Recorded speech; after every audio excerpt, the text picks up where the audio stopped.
मोक्षमार्गस्य नेतारं भेतारं कर्मभूभृतां ज्ञातारं विश्वतत्त्वानां वन्दे तद्गुणलब्धये। हम सभी लोग यहाँ पर छठवां अध्याय सत्वाश्रुत में पढ़ रहे थे, जिसमें आश्रव तत्व अधिकार के बारे में समझ रहे थे।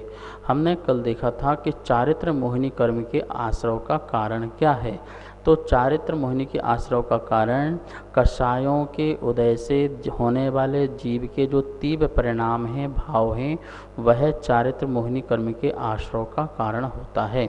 यह हमने देखा था। आइए एक बार उस सूत्र को पुनः यहाँ पर देखते हैं और फिर उसके बारे में अर्थ समझते हैं। षष्ठम अध्याय का सूत्र नंबर 14, कषायोदयात तीव्र परिणामश चारित्र मोहस्य। ये सूत्र अपन ने कल भी पढ़ा था। क्या लिखा है? कषाय प्लस उदयात प्लस तीव्र प्लस परिणामः शाखा विसर्ग चारित्र मोहस्य, षष्ठी का एक वचन। चारित्र मोहिनी कर्म के आश्रव के कारण क्या है? कषायोदयात, कषाय के उदय से, तीव्र परिणाम, जीव के होने वाले जो तीव्र परिणाम हैं वो चारित्र मोहिनी कर्म के आश्रव का कारण बनता है।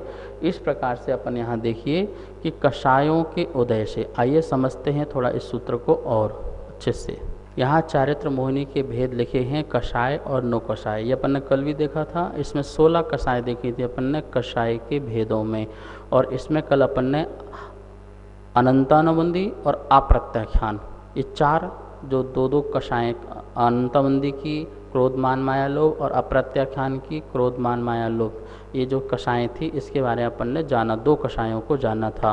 अब 2 कषाएँ जो प्रत्याख्यान और संजलन, इनकी क्रोध मान माया लोभ, इनके बारे में आप थोड़ा सा समझते हैं। तो अपन ने देखा था अनंतवंदी कषाय जो हमारे श्रद्धा गुण ज्ञान गुण दोनों का ही घात करता है। जो अप्रत्याख्यान कषाय है वो मात्र हमारे चारित्र गुण का घात करता है, जो हमें संयम प्रकट नहीं होने देता है।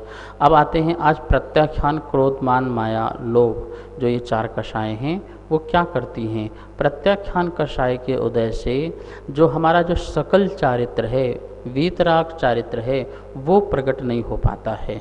हाँ, उसके उदय से जो एक देश संयम है, जो अणुव्रत रूप संयम है, वो तो पालन हो जाता है। अप्रत्याख्यान कषाय के उदय में जीव जो है छोटे मोटे नियम तो ले सकता है और अनुव्रती बन सकता है, गुणव्रतों को धारण कर सकता है, प्रतिमा धारण कर सकता है, प्रतिमाओं को ले सकता है, श्रावक में जघन्य मध्यम और उत्कृष्ट श्रावक भी बन सकता है। कौन सी कषाय में? कौन सा क्रोध मान माया लोभ में? जो आप प्रत्याख्यान नहीं, प्रत्याख्यान क्रोध मान माया लोभ में, ठीक है ना। तो इस प्रकार से प्रत्याख्यान जो कषाय है, उस कषाय के उदय में जीव संयमी बन सकता है, पर उसे अपन कहेंगे देश विरत संयम अथवा संयमा संयम अथवा एक देश संयम, ऐसा वो संयमी बन जाता है और छोटे मोटे नियमों को भी धारण करता रहता है, लेकिन उसको मुनि नहीं बन पाता उस कषाय के उदय में। हाँ, उसके मंद उदय में वह मुनि होने के परिणाम रख सकता है, महाव्रती होने के परिणाम रख सकता है, वीतराग चारित्र को प्रकट करने के परिणाम रख सकता है, लेकिन वो बन जाए ऐसा नहीं। जब तक उस कषाय का अभाव पूर्णता नहीं होगा तब तक वो मुनि पर्याय को प्रकट नहीं हो सकता है, महाव्रतीपन को प्रकट नहीं हो सकता है। तो जितने भी एलक हैं, छुल्लक हैं, आरिका माता जी हैं, या 1-2 प्रतिमाधारी, जितने प्रतिमाधारी जीव हैं, ये सभी जो हैं प्रत्याख्यान जो कषाय उनके पास उदय में चलती है, जिसके कारण उनके अंदर इस प्रकार के छोटे मोटे संयमों को पालन करने के भाव होते रहते हैं और वो निरतिचार रूप से भी पालन कर सकते हैं। इस प्रकार का ध्यान रखना।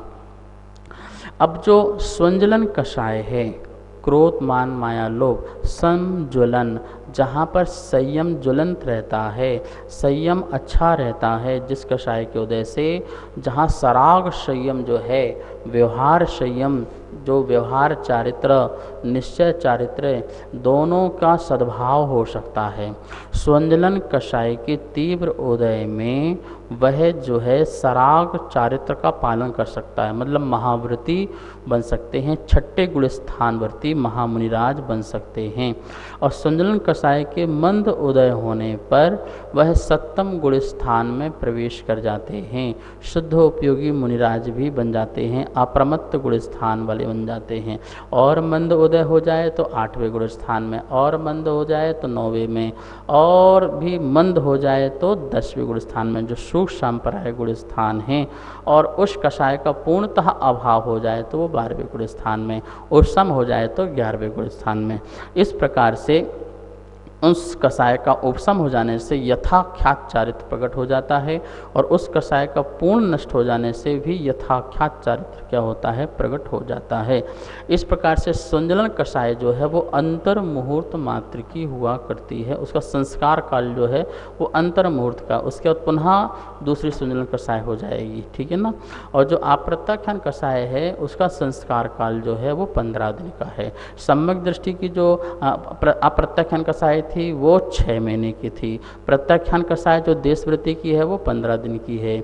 और जो मिथ्या दृष्टि की अनंतवंदी कषाय है वो तो अनंत काल के उनके संस्कार बने जा सकते हैं।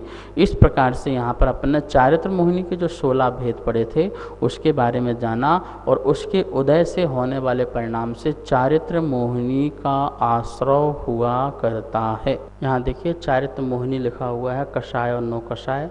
अपन ने कषाय के 16 भेद पढ़ लिए, अब जो 9 कषाय है उसके बारे में देखते हैं क्या लिखा है। हास्य आदि 9 कषाय होती हैं, वो भी चारित्र मोहिनी कर्म के आश्रय में कारण बनती हैं। हास्य, रति, अरति, शोक, भय, जुगुप्सा, स्त्रीवेद, पुरुषवेद और नपुंसक वेद, इनके उदय से होने वाले परिणामों से भी जो 9 कषाय संबंधी जो आश्रय है वो हुआ करता है।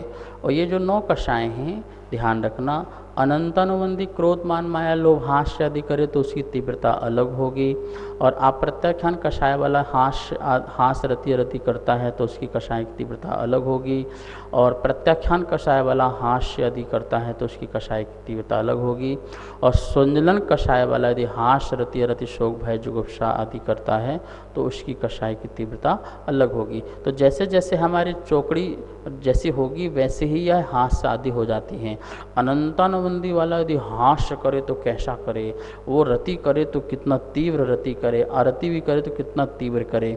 तो वो मिथ्या दृष्टि के साथ हास्य आदि कषाय, सम्यक दृष्टि के साथ हास्य आदि कषाय, और फिर एक देशव्रति जो श्रावक है उसके साथ हास्य रति आदि कषाय, और जो महाव्रती महामुनिराज हैं, छठे सातवें गुण स्थानवर्ती महामुनिराज हैं, उनके साथ हास्य रति जो कषाय है उन सब में अंतर अंतर अंतर अंतर आता जाएगा।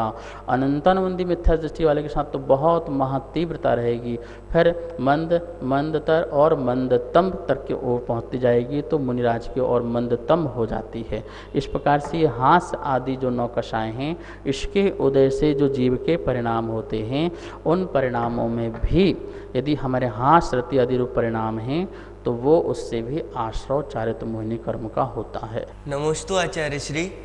कषाय कर्म और कषाय भाव, इन दोनों में क्या अंतर है? कषाय कर्म और कषाय भाव, ध्यान रखिए ये 2 प्रकार की चीज़ें हैं जो डिफरेंट हैं, बिल्कुल अलग हैं। कषाय कर्म तो पुद्गल के परमाणुओं की वर्गणाओं की पर्याय है, वो कषाय कर्म है, मतलब वो जड़ हैं, अचेतन हैं। और कषाय भाव हैं वो चेतन के विकार हैं, चेतन के परिणाम हैं, चेतन की विकृति है, वो कषाय भाव होते हैं। क्रोध कर्म और क्रोध भाव। क्रोध एक कर्म हुआ जो पौद्गलिक है, जिसके उदय से जीव के क्रोध रूप परिणाम हो तो वो क्रोध भाव हुआ, ठीक है। मान एक कर्म है, वो पौद्गलिक है, और उसका उदय आए तो जीव को मान का परिणाम हो तो वो मान भाव है। क्रोध मान माया एक कर्म है, और माया कर्म वह पौदलिक है। उसका जब जीव को उदय आता है तो उससे होने वाले जीव के छल कपट रूप जो परिणाम हैं वो माया भाव हैं। लोभ कर्म और लोभ भाव, लोभ कर्म का जो पौदलिक है उसका जब उदय जीव को आता है तो उसके निमित्त से जीव को जो परिणाम होते हैं पर पदार्थ में आसक्ति के, पर पदार्थ में रमण करने के, वो लोभ रूप परिणाम होते हैं, वो भाव है। इस प्रकार से कर्म, क्रोध आदि कर्म और क्रोध आदि भाव ये दोनों अलग अलग द्रव्य की अलग अलग पर्याय हैं। क्रोध आदि जो कर्म हैं वो पुद्गल की पर्याय हैं और जो क्रोध भाव आदि हैं वो जीव के जो भाव हैं वो वैभाविक भाव हैं। इस प्रकार से इन दोनों में अंतर समझना है। इस 14वें नंबर सूत्र में आचार्य भगवान हमको ये समझा रहे हैं, कषायोदयात, कषाय के उदय से। तो यहाँ कषाय के उदय से आया तो क्या लगाना है, कर्मकांड। कर्मकांड क्या बोलता है, कर्म का उदय। जीव कांड क्या बोलता है, जीव के परिणाम, जीव की अवस्था। जीव की तरफ से बात करने वाला जीव कांड है और कर्म की तरफ से बात करने वाला कर्म कांड है। इस सूत्र में दोनों का यहाँ पर मिश्रण है। ये सूत्र क्या कह रहे हैं, कषायोदयात, कषाय के उदय से, मतलब क्रोध मान माया लोभ जो कर्म हैं इनके उदय से जो जीव के तीव्र परिणाम होते हैं।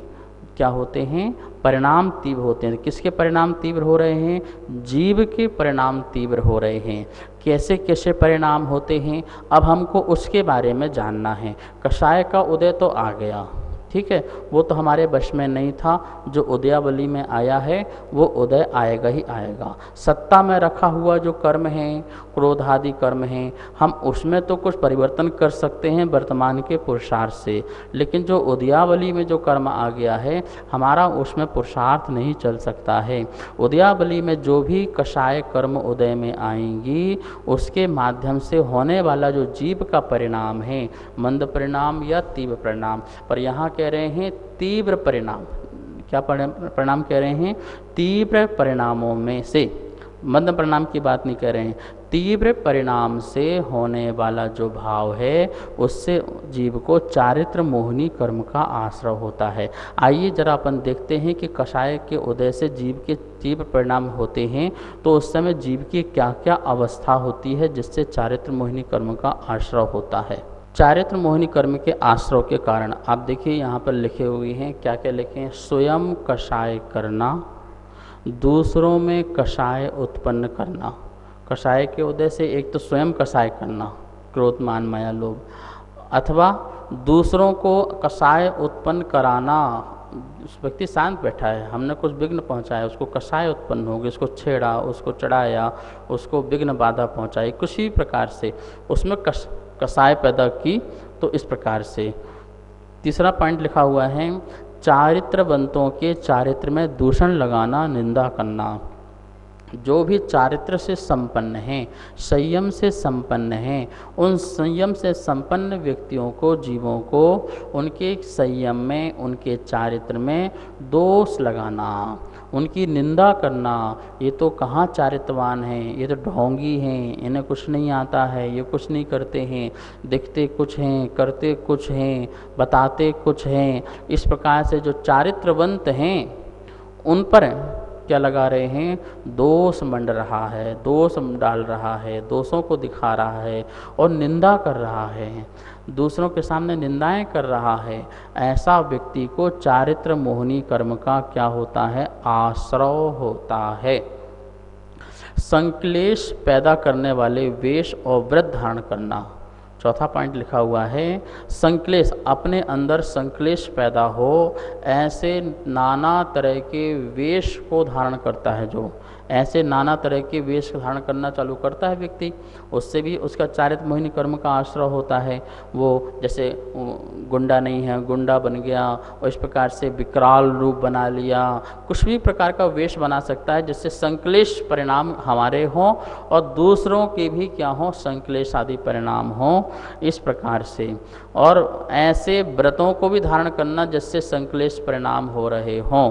वो ऐसा कर रहा है, जैसे पंचाग्नि तप रहा है, पेड़ में उल्टा लटका हुआ है आदि ऐसे संक्लेश परिणाम होते हैं इनसे। तो ऐसे व्रतों को भी धारण करने से क्या होता है, चारित्र मोहिनी कर्म का आश्रव होता है। शीलवंतों को शील पालन करने से चलायमान करना, जो शीलवान हैं, जो शील का पालन करते हैं और उनको क्या करना, शील पालन ना करने देना, उनको चलायमान करना। जैसे मान लो कि कोई व्यक्ति आपके घर में नियम लिया है रात्रि भोजन नहीं करना है, ठीक है ना, अब उसको किसी न किसी प्रकार से डांट के, फटकार करके, समझा करके और दबाव दे करके, कहीं ससुराल पक्ष का दबाव, इसका दबाव, हम पार्टी में जाते हैं, यहाँ जाते हैं, वहाँ जाते हैं, हम बेवकूफ़ हैं, ये हैं वो हैं, ये खाते नहीं हैं, पीते नहीं हैं और हमें बैठना पड़ता, अकेले रहना पड़ता है, संसार थोड़ी चलता है, ऐसे तमाम कारण वो सामने से प्रस्तुत करता है जिसके कारण वह उसका रात्रि भोजन छूट जाए। वो अभक्ष का सेवन नहीं करता है, वो जमीगंत नहीं खाता है और उसको जमीगंत का खिलाना, वो मांस मदिरा आदि का छोड़ गया है, उसने छोड़ दिया है, वो मांस नहीं खाता है, मदिरा नहीं पीता है, शराब नहीं पीता है, अंडे आदि नहीं खाता है और उसको किसी भी प्रकार से कारण से छुपा करके, किसी में डाल करके, डायरेक्ट इनडायरेक्ट उसको खिला देना, ये सब क्या है, इससे चारित्र मोहिनी कर्म का आश्रय होता है। ऐसा लोग परिवार में बहुत करते हैं, ऐसे संसार में ऐसे दोस्त मित्र लोग भी बहुत हैं जो तुम्हारे व्रतों से तुमको भंग करते हैं, तुम्हारे नियम को तोड़वाते हैं। आजकल क्या होता है, हमारे बच्चे भी स्कूल जाते हैं, कॉलेज जाते हैं और दूसरों की संगति से, उनके बहकावे से, उनके तर्क आदि के बहकाने से वह भटक जाते हैं और हमारे बच्चे भी क्या करने लगते हैं, अंडे आदि को खाने लगते हैं। और कॉलेज में पढ़ने वाले बच्चे लोग हैं, ड्रिंक पीने लगते हैं, जो रोज़ मंदिर जाते थे, पूजा पाठ करते थे और कॉलेज में जाकर के वहाँ की संगति से अब बच्चे क्या पीने लगे, ड्रिंक आदि पीने लगे, शराब पीने लगे, नशा करने लगे, ड्रग्स लेने लगे, सिगरेट आदि पीने लगे, तम्बाकू गुटखा आदि खाने लगे। ये सब क्या है, अन्य की संगति से वो इस प्रकार से बहक गए। तो जो व्यक्ति ऐसा कराता है, जो सच्चे मार्ग में व्यक्ति चल रहा है और उसको सच्चे मार्ग से हटाता है, उसको गिराता है, उसका सील भंग करता है, उसके व्रत भंग करते हैं, वो सभी जो हैं चारित्र मोहिनी कर्म के आश्रय का कारण बांधते हैं, आश्रय करते हैं।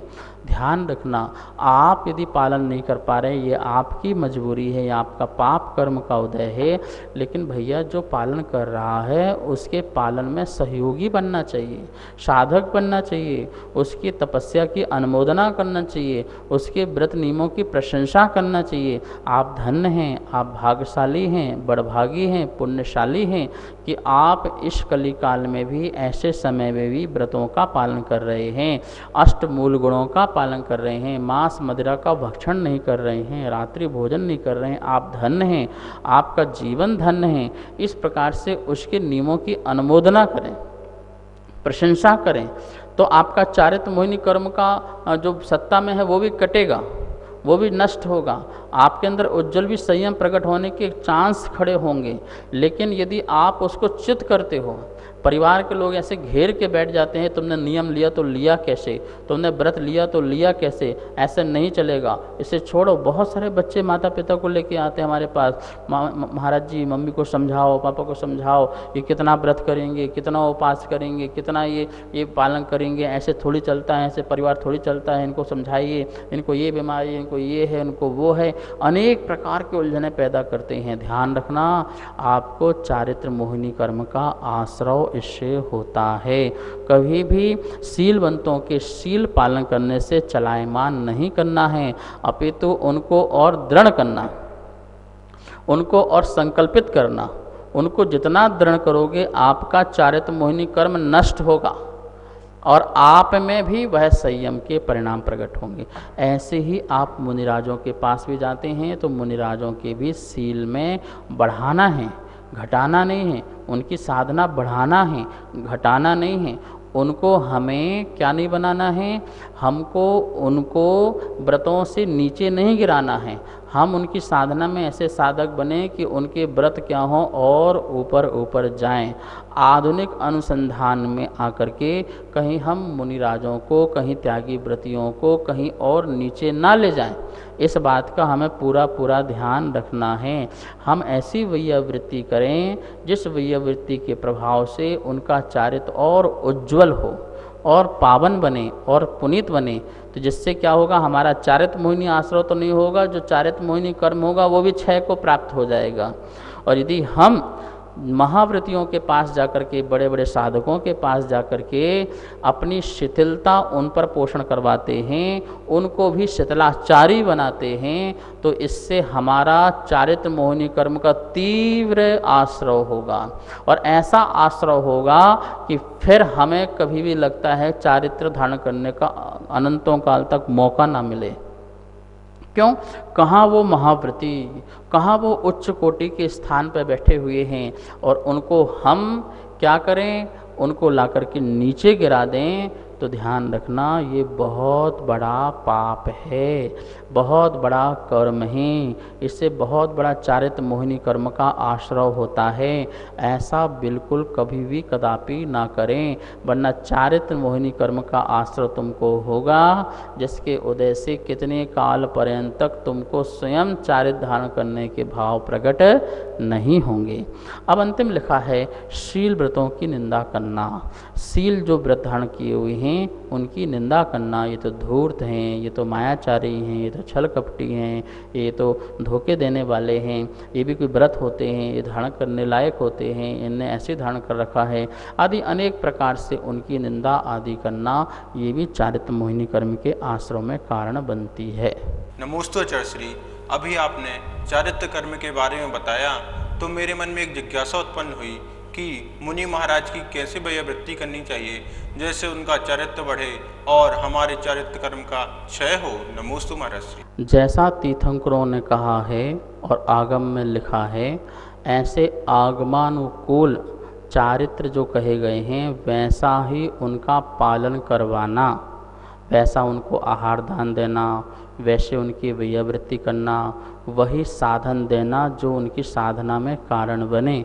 इस प्रकार से आगमानुकूल चारित्र का पालन करवाते हैं हम, तो हमारा चारित्र मोहिनी घटता है और उनका चारित्र बढ़ता है, उनका रत्नत्रय बढ़ता है, उनकी रत्नत्रय में विशुद्धि बढ़ती है, उनकी साधना अच्छी होती है।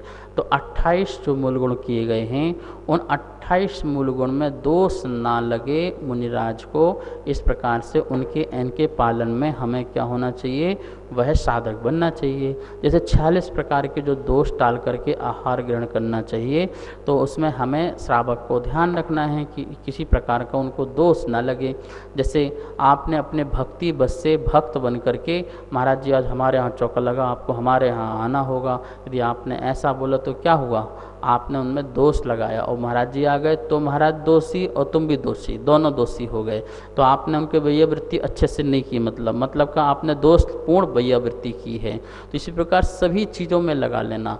तो ऐसी हमको उनकी साधना में साधक बनना है जिससे हमारा चारित्र मोहिनी कर्म क्षय हो जाए, नष्ट को प्राप्त हो जाए, और मुनिराज जो हैं रत्नत्रय को और उज्ज्वल करें, उनका चारित्र और उज्ज्वल बढ़ता रहे, पवित्र और पावन और पुनीत होता रहे, तभी हमारा चारित्र मोहिनी आश्रय कर्म रुक जाएगा और मुनिराज का भी रुक जाएगा, वो मोक्ष को प्राप्त कर लेंगे। इस प्रकार से आज अपन ने 2-4 बातों में चारित्र मोहिनी कर्म संबंधी बातें करी कि किस किस प्रकार से चारित्र मोहिनी कर्म का आश्रय हुआ करता है। और भी अनेक बहुत सारी बातें हैं जैसे हम आगे की क्लास में समझेंगे कि चारित्र मोहिनी कर्म के आश्रय के और कौन कौन से कारण हो सकते हैं जिसके कारण हमारे अंदर चारित्र प्रकट करने के भाव प्रकट नहीं होते हैं।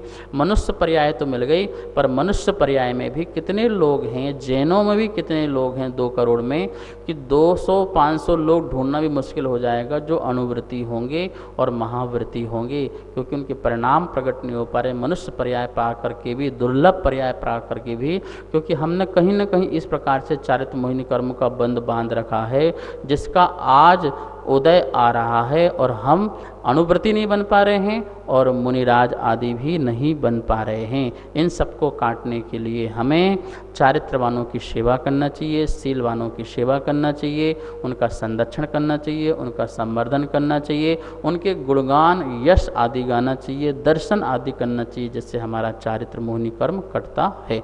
इस प्रकार से यह सूत्र आज यहीं पर संपन्न होता है। और इसके बाद अपन सरस्वती की जो जिनवाणी माता की अपन वंदना करेंगे सब लोग मिलकर के। आप लोग के मन में कोई शंका समाधान हो तो आप आगे आगम धारा शंका समाधान चलती है उसमें पूछ सकते हैं। आइए जिनवाणी स्तुति करते हैं। जावाणी के ज्ञान से सूझे लोकालो, शोवाणी मस्तक धरूं सदा देत हूँ धो। हे जिनवाणी भारती तो हे जपो दिन रे, जो तेरी शरणा धरे सो पावे सुख चैन। सभी को बहुत बहुत मंगल आशीर्वाद। सभी स्वाध्याय प्रेमी बंधुओं को सादर जय जिनेन्द्र। हमारे बीच तत्वार्थ सूत्र जी की द्वितीय अध्याय की पुस्तक छपकर आ चुकी है, जो कि आप सभी लोग मंगवा सकते हैं। नीचे दिए गए नंबरों पर संपर्क करें और पुस्तक मंगवा लें। और तीसरे अध्याय की पुस्तक छपने के लिए जा चुकी है, आप सभी लोग उसमें भी सहयोग करें। धन्यवाद। जय जिनेन्द्र।